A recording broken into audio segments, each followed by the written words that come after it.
she is always so happy.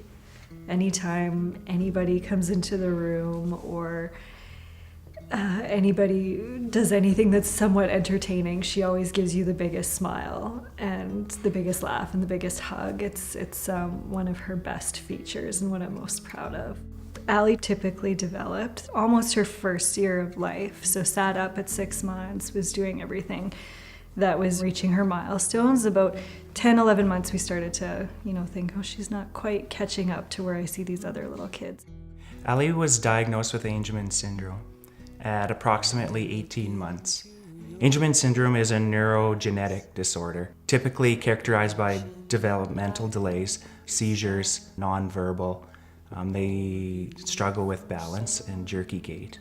So when you get called in to get your results back from your genetic testing, can you imagine being a parent and you go in and it's a 20-minute appointment and they tell you, I'm sorry. They tell you your child will never walk, never talk, will always need assistance. You can either, sit in your house and sulk for the rest of your life and feel depressed, or you can build something from it.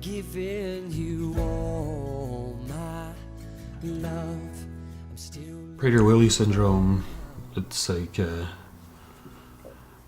something that happens at conception where, all the chromosomes are coming together, and one of the chromosomes is kind of held back, and so the other parent has to put in the other chromosome, and so 2 chromosomes like that don't really work, and she had to spend like 3 weeks in the hospital just to bring her weight up and stuff like that, and she had to be tube fed for the first year or so. My fondest memory was when Sarah, at 3 years old, learned to walk. Before that, she would always use like a skateboard or a little push toy to get around, and that day I remember sitting in the living room with my daughter, and we were both sitting on the floor, and I was holding Sarah up, and she took her first few little steps there, and that just I don't know, it was a great milestone for her. I learned how to be more patient in my life, and I learned how to persevere when things got tough, and I also learned to be open-minded to people or children that are different. I remember the day when they brought me in to tell me what she was diagnosed with, and I didn't even know anything about that. I never heard of that before, and then they explained everything, like what to expect within her first years of her life, and it just floored me because I didn't know. I'm gonna cry. And when I left that room, I just wanted to fall on the floor because you don't expect this in your life.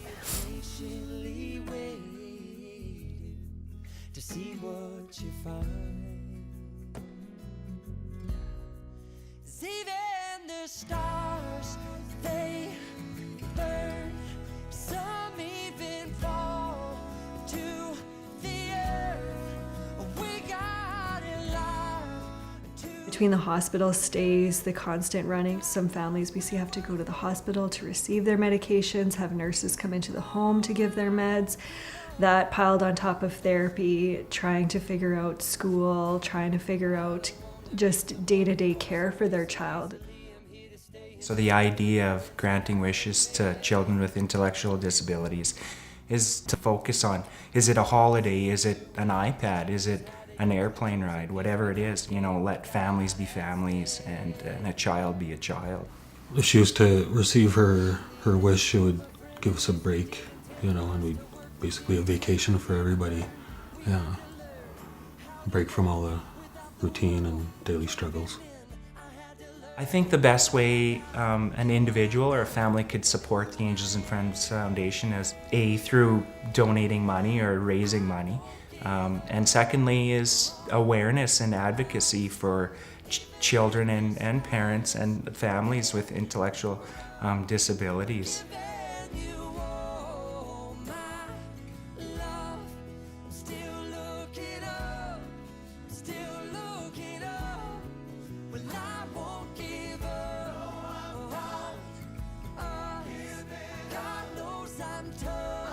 somebody scoring the winning goal in a hockey game, the little guy on a team, is Allie being able to stand up and walk between the couch and the table. It's just totally different, same moments of pride.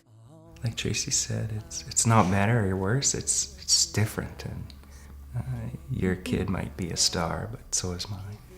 You want my love, I'm still looking up.